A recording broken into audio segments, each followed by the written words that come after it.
Aminado si Regine Velasquez na malaking stress ang nararamdaman niya the past few days. Papalapit na kasi ang kasal nila ni Ogie Alcacid. Tinatayang wedding of the year ang beach wedding nila sa Batangas sa December 22.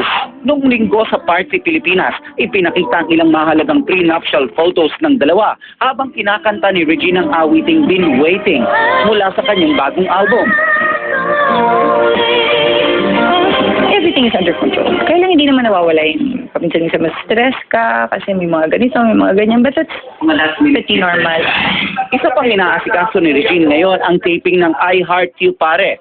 Pinuntahan ng GMA News ang first taping day ng serye sa Kapuso Primetime.